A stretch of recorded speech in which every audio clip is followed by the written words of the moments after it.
Well, hello and welcome once again to Elevate and Innovate with Bre and Filsun. This is our second podcast opportunity to connect with you. We hope that you tuned in the first time to hear more about myself and Filsun and why we're here with you today and why we are actually having this series. We have been longtime friends and worked together. And in our journey and growth, we believe that what we've experienced and learned can help others. So here we are today, hoping to elevate and innovate you in your journey to achieve your greatest goals and greatest dreams. So we're going to start off with the subject regarding the myth around imposter syndrome. And I'm going to let Filsun walk us through what imposter syndrome is and how she's navigated this perception of imposter syndrome. Filsun? Yes, thank you, Bre. So I like to start with definitions. And so there is a definition in the book around imposter syndrome. And it's a psychological phenomenon where individuals doubt their abilities and fear being exposed as frauds. So for me, when I first heard the term imposter syndrome, it didn't always really resonate with me because I didn't necessarily feel like I was a fraud. I know that if I'm in the room, I had to work 10 times as hard to get there to be noticed. So it wasn't necessarily something that I've always felt that I needed to own. But I think it's important for us to really think about when we use that term or when we hear it in the self-help book, the books that tell you about how to own your career, that we don't take a term that might not be applicable to us as, Black women, Muslim women, or folks that traditionally are not seen. You encounter microaggressions, you encounter different isms in the workplace.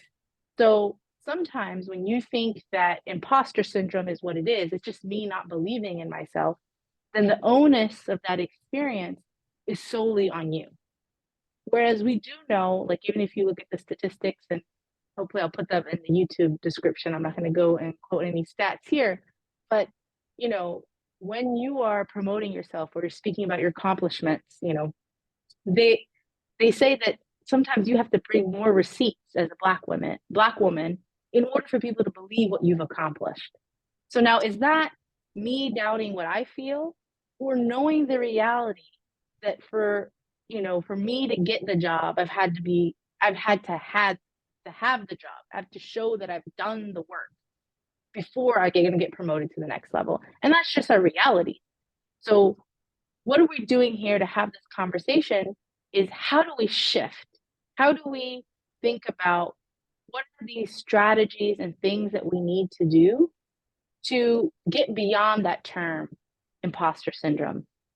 And you can't stop macroaggressions from happening. You can't stop someone not seeing your value or someone not understanding what it took for you to show up the way you did, to show up excellent, right?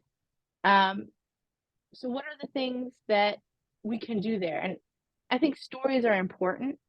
And for me, the way I get through those moments is I tell myself a story. I tell myself the story of the resilience, what got me here, how do I navigate the next challenge. So there are times where you're thinking, I got into management pretty quickly, had a large portfolio to manage, many different folks wanting the same thing and not being able to focus and prioritize. But I did sometimes doubt if I was making the right decision. Did I know exactly what I needed to do? I didn't necessarily feel that I was an imposter, I was a fraud, I shouldn't be in this role. I felt that it wasn't the way the role was set up, I wasn't set up for success. And that typically may happen to you. That may happen to a lot of us. We hear about the glass cliff. Many women, especially Black women, are put in positions where no one can manage it. And now you're given to it so that it's a self-fulfilling prophecy as well. I knew they can't handle it, right? So what do you do then? So we're not going to sit here and complain and talk about what was me. I wasn't given the right opportunity. I wasn't given a fair opportunity. What are you going to do about it? Call a spade, understand where you are, and you need to come up with a strategy, a thought process.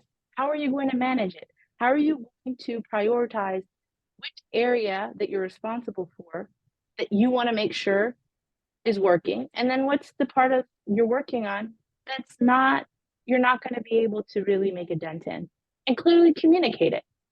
And it's also understanding, is the role I'm in, the position I'm in, worth the stress on my mental health, my physical health, my spiritual health? And if you don't see a path forward and you don't have leaders or people around you that can help you get through that struggle, because there is growth in that struggle, then you have to come to terms with, what do you really want? Why are you in this role? Do you need to just be here to prove yourself? Or are you bringing value? Are you learning? Is this role providing you value? So these are some of the things that you need to think about when you find yourself in this position. And this is why we titled the podcast, The Myth About Imposter Syndrome. Don't just take that term that was created in 1978 and hold on to it and say, well, I can't do this because I think I'm an imposter. No, think beyond that. Think about what got you here and how are you going to shift and grow. But I would like to turn it over to Bre. She's our strategy person here. And I talked a little bit about why I think imposter syndrome is just something that we should just not worry about. We need to find the right tools on how we navigate the challenges that come towards us.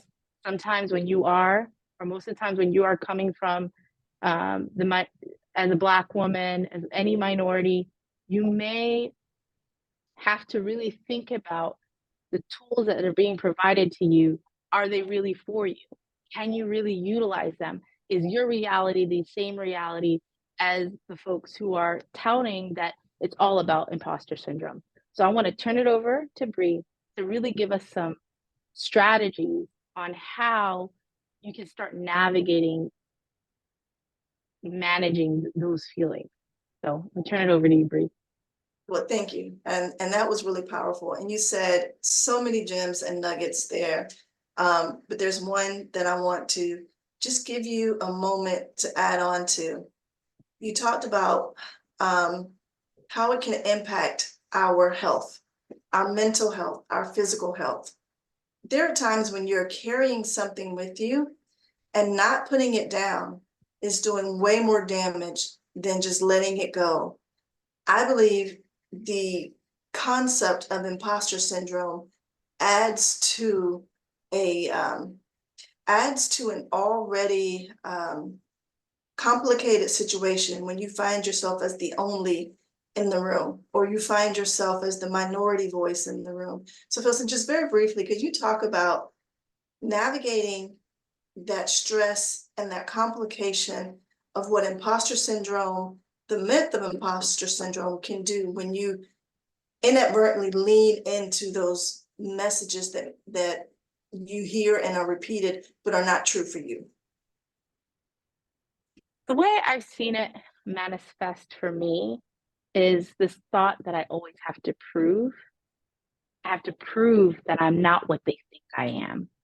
So again, I said this a little bit earlier.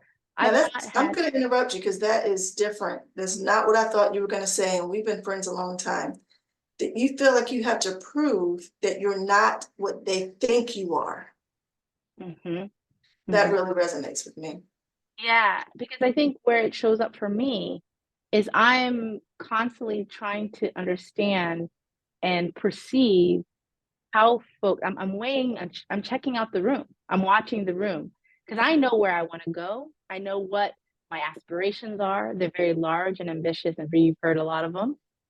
And I know that when I show up in the room, there are several stereotypes that could be showing up with me, and I'm constantly cognizant of it. Even if I didn't want to be cognizant of it, I've been told since I was a child, or I've been asked, or I've been, especially since I started wearing the scarf at a young age, I've been, where are you from? Othered, right? So I kind of know that that's a baggage that I'm carrying. So in my mind, the way the myth of imposter syndrome shows up for me is, all right, this is what they think. How do this is what I perceive that they think. So sometimes I'm spending a lot of energy preparing, ensuring, like taking hours on a presentation that I might not even have to present, because I want to make sure that if I'm asked a question, I'm on point, I'm excellent. And half the time that I spent preparing for that meeting, we might not have even gotten to that topic, but I don't want to be caught not being ready. So that if I was subscribing to the belief of imposter syndrome and I thought I was fraudulent, I would be doing the exact same run around.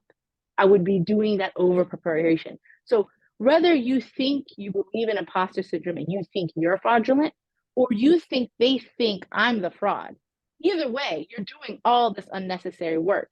So it's really understanding what, when you're going to that meeting or you're working on that project, what is the mutually agreed upon goal? What are we trying to accomplish? What will it take for me to accomplish this? And what can I do to ensure that me and my leaders or my peers or stakeholders are aligned on what we're trying to accomplish together, and not be over worried around the noise around me? And I think I want to turn it back over to you, because sometimes you can do the right thing, you can have the right stakeholders, you can be aligned with your boss, but there might be some noises around you that are very loud that you can't ignore. That is really saying, signage over here, she's the imposter or he's the imposter. So what do you do when it's not internal, when it's not you fighting a battle that you think you already have to fight? So it's two different kinds of internal. What if it's actually loud and clear and it's external that's saying you're the fraud? Yeah, really good point. So I think I'll start with, as you were talking, you made me think about something that we've said to each other before. Our 80% is their 100%. We go hard and get to 80%. And for other people, that looks like they're giving their all.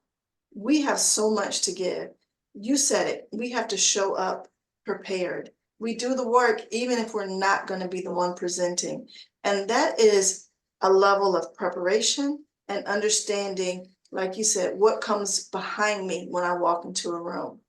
So when we start to think about strategies, some tactics to navigate and to leverage, so that you don't find yourself in a space where you are spending so much time thinking about what they're thinking about. You could spend your time bringing that greatness into the room. The reason you're in the room, you can have that voice that's directed, that's going to move the needle in significant ways on the program, the project, whatever it is you're working on. I heard you share a couple, and I'm going to just give a moment to repeat those. So preparation, we do have to be prepared. We want to be prepared in a way, we don't want to be prepared because we've done 10 times of running around chasing our tails. We want to be prepared and strategic and think about the ultimate goal when you're in those rooms and what you're trying to accomplish, like you said earlier. And then have a clear mission and purpose for yourself, so you know when you're in the right room and when you're not. Because every door that opens for you is not meant for you to walk through it. So we can at sometimes take on this idea that I'm the imposter in the room, or there's some fraud going on here and I hope they don't find out. But stop and reflect. Does that mean you're not in the right place? So first understand, are you in places that let your true strength shine through? If you're not sure what those are, ask a friend. That's why we're doing this podcast and this series together, because you need a sounding board to bring you back when those noises are so loud and the whirlwind is getting you twisted around, but you know what you have for a goal and a mission and where you're trying to head. Also, I'll say that when we're thinking about where we want to go and what our futures are, and the industries we may be in. And when there's not a lot of representation, that's not necessarily imposter syndrome. There are systemic actions at play that you need to learn how to navigate. So it's those questions like, oh, you changed your hair today. How much time did that take you? Or it's those questions like when you show up jazzed up and they say, oh, you always dress so nice. That is a compliment, but it also can indicate a bit of a slight saying you're here to look a kind of way, a certain way. They're comfortable with you because you dress nice. Just squash that and then all them with what you have to say in the backdrop. Reminds me of the Fred Astaire or the Ginger Rogers quote. I can do anything you can do backwards and in high heels. That is how we show up. And that was Ginger Rogers talking about dancing with Fred Astaire. So let me move forward. Another big tool that you can use to help you understand when the myth of imposter syndrome is having some kind of an influence, and where it's not imposter syndrome, it's where you set your boundaries. So knowing what you can accept, what you will accept, and how that plays into the perceptions of how you should show up in the room versus how you believe you should show up in a room. So we want to just kind of bring this all together to say these tools, knowing your direction, knowing who you are, that's that word, bring your authentic self to work. That's that term that we've used. But we want to put that into a context of just be grounded in your own soul, because that's what you bring to work. The rest of what's outside is what they see. What's internal is what gives you that ability to navigate and show up 100% at every chance that you have to share your voice. So we will be talking more about boundaries and how that can help you not only with the idea of imposter syndrome and when you feel like maybe this is not the right room or should I be there, but even more than that. So Filsun, I hope that kind of shares and sets us up for opportunities to let go of this myth, and then opportunities to start to build and own our own narrative and how we set boundaries in our futures. Yeah, thank you, Bre. The part that really resonated with me was when you talk about the internal, the soul, and how we need, and I'm really excited that our next topic will be delving into boundaries. I know that you've done a lot of work around setting boundaries. I've done the same thing. And I'll say, I feel like that's been testament to my elevation, to my being innovative and going after what I want to go after was, first understanding those boundaries. The other thing that I wanted to just end before we close this conversation is the energy. We are beings made of energy. And I know, Bre, you can talk about that forever. We talk about this all the time. But it's important to really understand who you are and what you're looking for and the energies that you surround yourself with. So when you are, whether you're getting that energy of you're not the right person for this internally from yourself, or some misguided thought in your mind of I'm proving myself, like I said earlier, or you have an external force that's saying you shouldn't be here. Pay attention to your energy. Pay attention to who you allow into your heart and your soul, and what energies and thoughts you're going to allow to permeate into your brain. Because whatever you choose to remember and how you remember it impacts your body. And I think you've said this, Bre, time and time again. When you go back and bring back that negative memory, your brain doesn't know the difference that it was a memory versus it's happening right now. So all those chemical reactions that happen in your body, the cortisol, everything's happening again. So you have to choose what story you want to tell yourself, what feelings you want to bring back up before. And we're going to go into more depth, and I hope you continue to follow us along, subscribe to our channel. We'll try to put some of the statistics we kind of glossed over in the notes of this YouTube video. So I hope you are subscribed to us. Bre, before we kind of close, because we never end a conversation, is there anything you wanted to add before we hit the end of the record? Yeah, I just want to reflect for a moment that there are opportunities for us to listen in to key people that have found success and pathways to navigate to, where they want to be and share their stories. And we hope that what you take from our conversations is that we actually don't have all the answers, and we are smack dab in the middle of our journeys. So thank you for joining as we share. Our being here, sharing with you, helps us tremendously. I feel like we are all connected at our core and at our base. And it is our unique goals and personalities that connect us for a broader, purpose. And so we just thank you for the time listening in. We've got good content coming up for you in our future conversations. So please subscribe, and we'll sign off from here. All right. Thank you all.